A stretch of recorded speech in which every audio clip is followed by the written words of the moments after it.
The ice groaned. It was a deep, unsettling sound. It shook Dr. Sarah Chen's bones. Her head pounded. It was a steady beat. It matched the drill's far-off hum. She knew the sound well. For 27 years, that sound had been part of her life. It was always there. It was her constant friend in the world's emptiest place. This time, though, it felt different. A shiver ran down her back. It was not from the cold. The tremor that just happened was not a usual earth shake. It was deeper. It made her feel it more. It was like something huge and old just woke up under their feet. On the screen, the energy numbers started to jump around. They had been steady for decades. Red spikes shot across the data. A low hum, strange and strong, now joined the ice's noise. It got louder and louder. Sarah leaned closer to the screen. Her breath made a fog inside her warm helmet.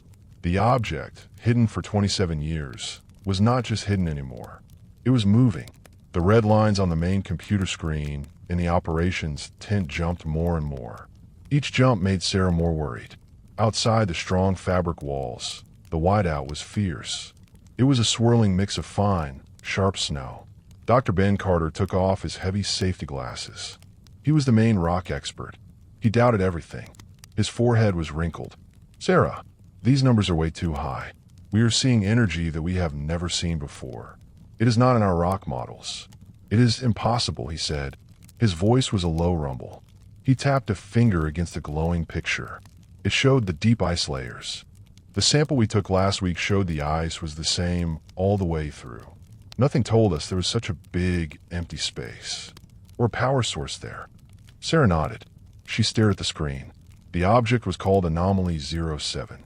It had been a puzzle since they first found it. It had a perfectly smooth, dark surface. It took in all light. This made it hard to take clear pictures. It seemed like an empty space in the ice, not something solid. Their drills had barely scratched it before. Now, the hum was almost loud enough to hear over the big heaters. These heaters kept the dig room at a cold 5 degrees Celsius. Dr. Anya Sharma moved her thin glasses. She was a very smart young language expert. She loved old writings very much. She rubbed her arms. Her warm suit was thick. Could it be heat from the earth, Ben? A new hot spot? Maybe deep underground, she asked. Her voice was tight. She felt both hope and worry. Ben snorted. A puff of cold air came out of his mouth. "Anya, heat from the earth does not make perfect shapes, and it does not make the ice hum like a giant tuning fork." Jedediah Jed Stone walked over. He was the tough site engineer. He had a strong, thick body. He had been with Sarah when they first found it, 27 years ago. He was a man who believed in hard work and metal, not in ideas and humming sounds. "Whatever it is making the ground move," Jed said. His voice was rough. "The reports for the lower rooms show small cracks. Nothing bad yet, but we need to know what this is. We need to know before we risk the walls falling in." Sarah turned from the computer. Her face was serious. "We keep going.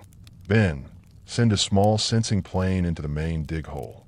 Anya, I want you to check every old record, every strange book. Look for any mention of buildings in this area, no matter how wild it sounds. Jed, watch those cracks every hour. Get ready with emergency supports. We're going in." Her words were strong. They cut through the growing unease in the tent. The hum grew stronger. It was a deep sound. It seemed to go past their ears. It went right into their chests.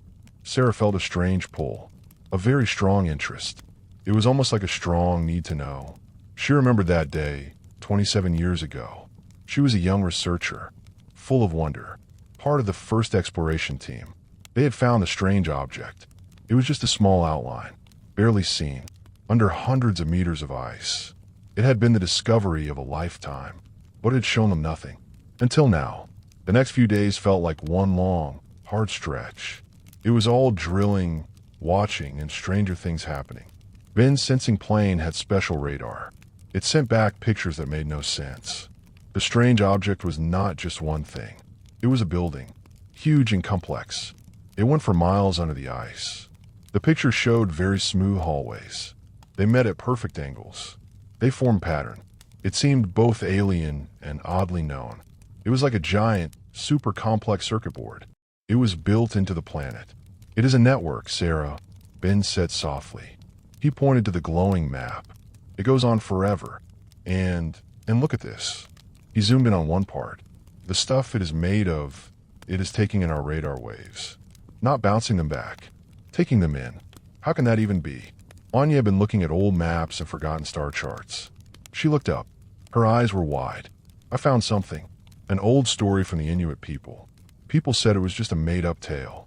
It talks about a star mirror hidden under the white cap. A place where the sky touches the earth and the past speaks to the future. It describes a shape, a pattern. It perfectly matches some star groups you can see from the southern part of the world, but only how they looked thousands of years ago, or from a different planet's place in the sky. That night, the dream started. Sarah was the first. She woke up sweating. Her heart beat hard against her ribs. She had been in a place of impossible light. A huge room where crystal shapes glowed from inside. Beings made of living light moved through the halls. They were airy and shimmering. Their shapes changed all the time, but they gave a feeling of deep calm.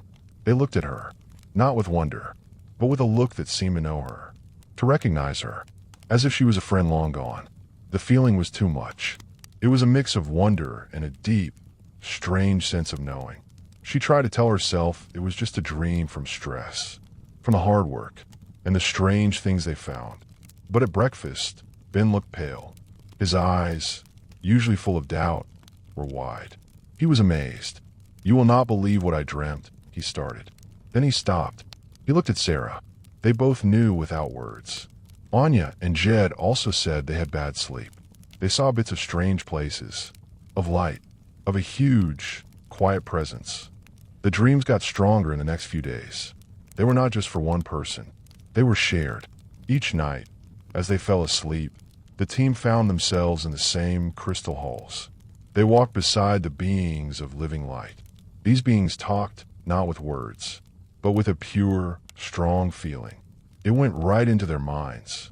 The beings did not talk about themselves, but about long trips, about connections, about a time long ago. They seemed to treat the team not as strangers, but as expected guests, as if they had been waiting for thousands of years for them to come back. One night, in a shared dream, Sarah clearly saw a picture of Earth, but it was not their Earth.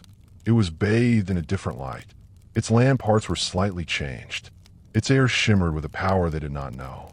A strong feeling of longing came from the beings. It was aimed at her, at all of them. Then the knowledge began to show up. It started slowly with Sarah.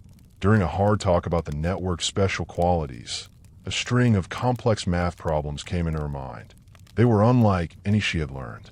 She found herself drawing them on a whiteboard. Her hand moved almost on its own. Later, she was looking at Anya's work on old writings from Sumer.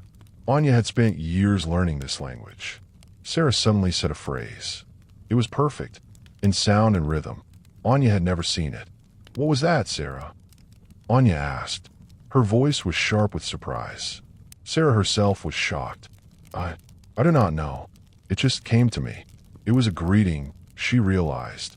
A welcome phrase in a language older than any human tongue they knew. Anya's pride as a scholar was hurt for a moment, but her interest took over. She carefully wrote down the sounds. She compared them to old language ideas. It fit, too perfectly. Ben's new knowledge was just as shocking.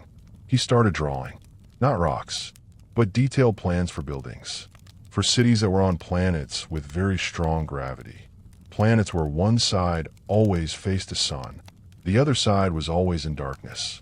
He drew smart ways to catch light and heat, to clean air, to make hard places livable. His drawings were exact, detailed, and totally beyond what he knew. He, the man of facts, was drawing worlds he had never seen. He often woke up with a strong urge to put these designs on paper. Before they left his mind, Jed, the quiet engineer, started to know things about the network's strength. He knew where it would break, where its power would change. He often knew before the machine showed it. He talked about the flow of the network, as if he could feel its heartbeat.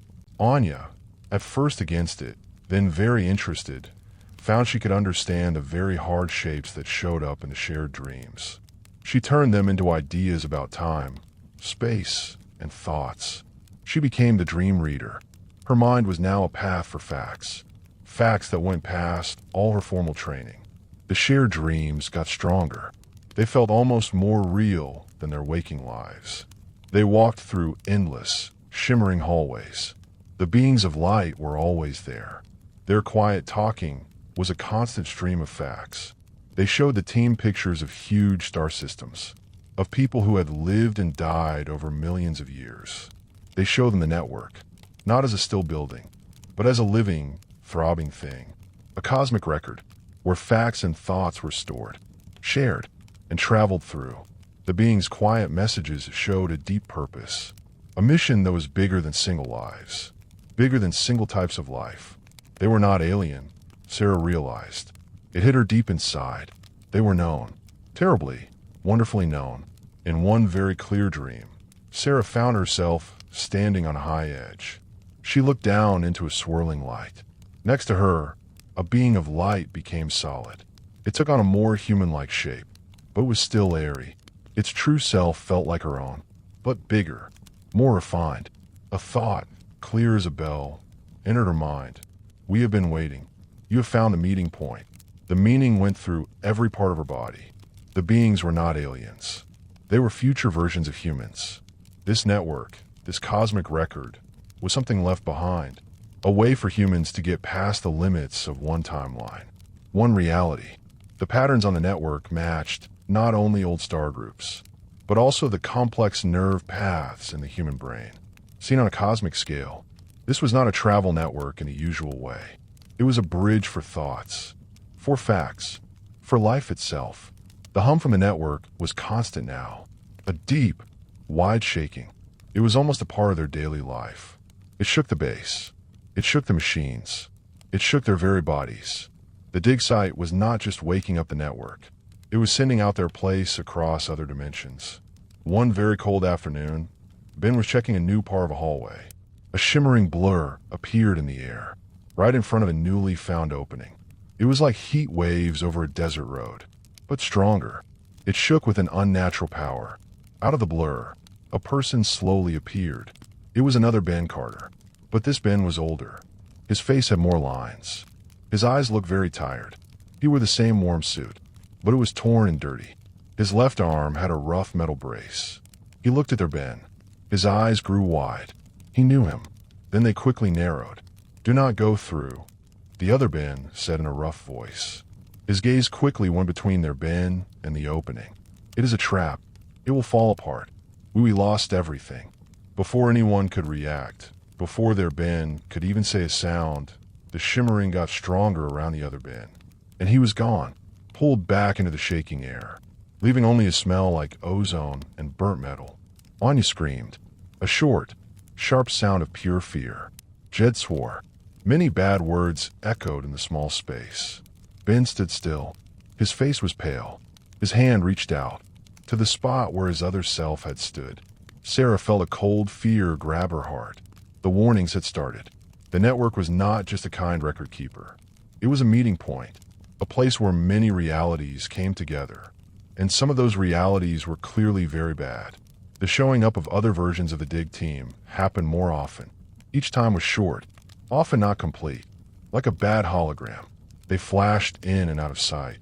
Sometimes they appeared as faint, see-through shapes, frozen inside the ice walls themselves. Like ghost echoes, one appeared as a hand with no body. It pointed fast toward a part of the network their team had just started to dig. Then it vanished. Another was a woman. Her face was full of despair. Her lips moved silently, as if trying to give an important message. Before she too disappeared into nothing, the team became very aware, always looking at the air. Their nerves were raw. They barely slept, afraid of what the next dream or waking vision might bring. The stress in the base became almost too much. Ben, still shaken by meeting his older self, became quiet. His drawings got darker, more frightening. He started drawing not just cities, but complex escape pods and plans to leave planets. He saw a future where humans were running away, not growing. Anya, even with her old pride, now felt fully pulled into the language facts coming from the dreams. She quickly wrote down the old languages that Sarah spoke. She found patterns that hinted at shared past events across timelines. Events that often ended in what felt like a universal reset or redo. She began to think about a great cycle, a cosmic coming and going of peoples across realities. And the network was both its record and its speeder. Jed, always practical, became obsessed with making the base stronger. He added more supports to every part of its structure, almost as if he was building a shelter against the unknown, a real sign of his growing fear. He spoke less, his eyes always looking, his hands never still. Sarah, though, felt a deep change inside herself. The facts she was getting from the dreams, from knowing old languages without learning them, from a huge size of the network. It was changing her. She saw not only the chance for disaster, but also the huge promise. The alien beings, her future selves, now talked with a growing urgency. They showed her glimpses of Earths that had welcomed the network, worlds that had reached a level of tech and society beyond what anyone could imagine, where humans had truly become cosmic. They showed her a shared mind, a joining of thoughts that brought great peace and growth. But they also showed her what happened if they failed. Timelines where humans had torn themselves apart, destroyed by the very knowledge they tried to master. Or timelines where they had stayed apart, not growing, and finally died out. The choice weighed heavily on her. Close the site. This would bury this cosmic record again. It would protect their timeline from unknown dangers, from the chance of huge failure. But it would also doom them to a single, maybe limited, future, or welcome the knowledge. Let the network fully turn on, connecting their reality to countless others, risking everything for a chance at true cosmic change. The very act of digging was the trigger. Every bit of ice taken away, every hallway opened, made the signal stronger. It drew more attention, more visits from other realities. It was a race against time. One evening, as the Antarctic sun went down, making long, strange shadows across the ice, a very clear and long showing appeared in the main room. It was not just a quick flash. It was a whole version of their dig team, frozen in action in a shimmering, see-through scene. They were all there. Another Sarah, another Ben, another Anya, another Jed. They looked exactly the same, but their faces were twisted in pain, their hands stretched out, as if asking for help. The other Sarah, her eyes locked on their Sarah's, opened her mouth in a silent scream. A picture, clearer than any before, moved through the air above them. It showed a desolate Earth, its surface scarred by what looked like a huge energy blast, its sky filled with junk. Below it, in glowing, airy writing, a single message pulsed. The break. Do not open. The vision went away as fast as it came. It left a terrible silence. Only the low hum of the network broke it. Jed leaned against the drill machine. His face was pale. His usual rough manner was gone, replaced by pure horror. Anya was openly crying, her hands over her mouth. Ben stood stiff. His breath came in short gasps. Sarah felt a chill that was colder than the Antarctic cold. The break. That was the warning. The network was not just a record keeper. It was a careful balance. Opening it without thinking, without understanding all it meant, could break the very shape of their reality. The future versions of humans were not just waiting. They were trying to guide them, to warn them, through the broken echoes of failed timelines. Later that night, Sarah found Ben in the small, temporary lab. He was bent over his complex building drawings. He was not drawing cities anymore. He was drawing containment fields, energy blockers, and complex systems for closing off dimension breaks. They were us, Sarah, he whispered. He did not look up. His voice was raw. That was a version of us that failed. They set loose something they could not control. The break. Sarah sat beside him. The cold went into her bones despite her warm gear. Our future selves, the ones of living light, they want us to open it, Ben. They believe it is the way to grow, to go past our current limits. Ben finally looked at her. His eyes were empty. And what if their path led to that? He waved his hand, generally, towards the empty space where the broken vision had been. What if their growth came at the cost of countless other realities, including our own? We are talking about cosmic damage, Sarah, not just our Earth, but an endless number of others. Anya, who had calmed down, joined them. She held a tablet. I have been looking at the language patterns from the break vision, she said. Her voice shook a little. The writing, at first looking alien, shares basic grammar rules with the old languages from our dreams. It is an older way of speaking, maybe from a very early version of the network's guards. And the word break, it is not a physical tear. It means a deep split in what might happen, a collapse of possible futures. It means a point where you cannot go back, a choice that, once made, cannot be undone. Jet came in. He carried a hot cup of coffee. His usual rough manner was replaced by a quiet seriousness. I checked the strength reports again. The hum is getting stronger.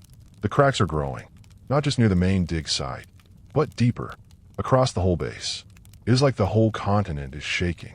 The network is not just waking up. It is pulling at everything, making the ice unstable, the very ground we stand on. He took a long sip of coffee. If we do not do something soon, the choice might be made for us. The whole darn thing might just tear itself apart. The pressure grew. Sarah felt the weight of countless realities on her shoulders. Her own future self, the beings of living light, told her to embrace the network, to guide humans toward their cosmic path. The broken echoes from other timelines, the dying visions of other versions of herself, screamed at her to close it, to protect their single life. The hum was now a steady, low thrum, a shaking that had become part of the air they breathed. Sleep was almost impossible. Their minds were constantly filled with broken pictures from the network, flashes of strange lands, echoes of unknown languages, a feeling of huge, rushing power. One night, Sarah walked to the edge of the main dig room. She stared into the dark, smooth surface of the network. It stretched down into the endless depths of the ice. A quiet, waiting giant. She reached out. Her gloved hand was inches above the light-absorbing material. A faint warmth came from it. Not a heat, but a comforting glow that went into her skin. In that moment, a new dream came to her, clearer and deeper than any before. She was no longer just watching. She was there. She stood in a huge, open space. It was bathed in the soft, rainbow-like glow of two suns. Cities of light pulsed on the edge of her sight. Their buildings looked like Ben's drawings, but much more complex, much more beautiful. Beside her, a figure shimmered into view. It was an older version of herself. Her eyes shone with old wisdom. Her face gave off a deep peace. This was one of the beings of living light. "Welcome, Sarah," the older Sarah communicated. Her voice was like a song of light and thought. It went right into Sarah's mind. "You are at the meeting point. The choice is yours, as it has been for countless times humans have lived, to connect or to stay separate." Sarah felt a strong need to ask, to understand. The break, the warnings, what were they? The older Sarah's shape rippled. A gentle sadness came from her. Needed echoes. Every choice creates a new chance. Not all paths lead to peace. Some lead to trouble, to collapse. Those are the warnings. Not a single, sure doom, but of what happens when things are not balanced. When you take power without wisdom, connection without care. But if we close it, we lose this knowledge. This chance, Sarah thought. Her thoughts were urgent. The older Sarah tilted her shimmering head. And if you open it not ready, you risk trouble that can break your very being. This network is not just a way to travel. It is a path for thoughts. To truly join with it, your timeline, your kind, must be in line, peaceful within itself. If your world is broken, the network will make those breaks worse. The warnings are not against the network itself, but against humans not being ready. Humans who try to use it. The talk went on, a quiet exchange of deep ideas. The older Sarah explained that the beings of living light were not smart beings from another planet, but instead humans at their best, achieved across countless timelines where wisdom and being together had won.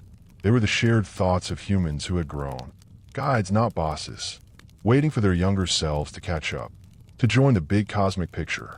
The network was what they left behind, a tool for growth, but a risky one if used wrong. Your choice is not about good or bad, the older Sarah communicated, but about being ready. Is your humanity ready to see itself in a mirror of endlessness? To welcome its many selves, its shared pasts, its possible futures? Or does it need more time to find its own inner balance? Sarah woke up with a gasp. The weight of the choice was heavier than ever. The hum of the network seemed to fill the whole base. It pulsed with an almost living rhythm. She gathered her team. Their faces were tired. Their eyes were dark from not sleeping in fear. "I know what we have to do," Sarah began. Her voice was steady, even though her hand shook a little. "This network, it is not just a set of doors. It is a mirror, and it shows us our strengths, our weaknesses, our chance for both making things and breaking things." She looked at Ben, then Anya, then Jed. "The warnings we have seen, the breaks, they are not from an enemy. They are from us, from other versions of us who rushed, who were not ready, who let the huge power of this connection take over them." Ben's usual doubt was quiet, replaced by a deep understanding. "So, it is not about closing it forever or opening it completely, is it?" he whispered. His gaze was far off, lost in what it all meant. Sarah nodded. "It is about handling it, learning from it, getting ready. It is about making sure our reality, our timeline, has the wisdom and the unity to truly join with something so huge." Anya, her mind already racing through the new language ideas, looked up. Her eyes were bright with a new purpose. A careful way, a controlled joining. "We do not just open a door. We study how the whole house is built before we step inside." Jed, his hands together, simply nodded, a rare look of wonder on his face. He trusted Sarah. He trusted her gut feeling. And now, he trusted her vision. The next few days were a blur of hard work. It was driven by a new purpose, though the fear of the unknown still stayed. A constant, low hum under their will. Instead of digging blindly, they changed what they focused on. Ben, guided by his new building skills and the facts now coming clearly from the network, began to design smart energy dampeners. These are not meant to close the doors, but to control their power, to control the flow of facts and energy across dimensions. Anya, with Sarah's language breakthroughs guiding her, worked without rest to break down the huge, complex streams of facts coming from the network. The symbols, the pictures, the ideas, all flowed into her mind.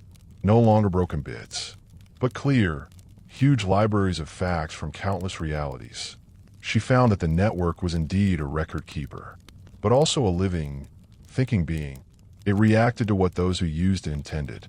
Its goal was to help universal thoughts join, to stop the aloneness and final collapse of growing groups of people. Jed, with his new natural understanding of the network's strength, became very important. He watched over the putting in of Ben's dampeners.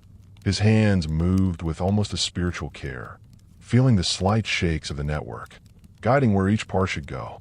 He knew where the ice would crack, where the material would hum, almost before the machine showed it.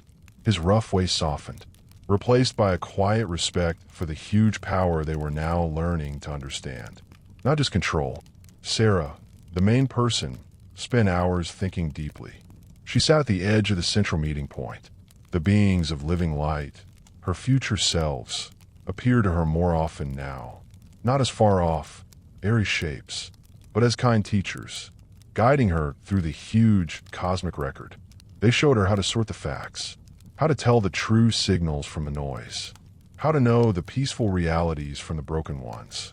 The showings of the broken teams did not stop, but how they appeared changed. They were less frantic, less desperate. Now, they were like echoes of lessons learned. Sometimes, a silent move of a hand, a shake of a head, would pass between a flashing showing and one of the team members.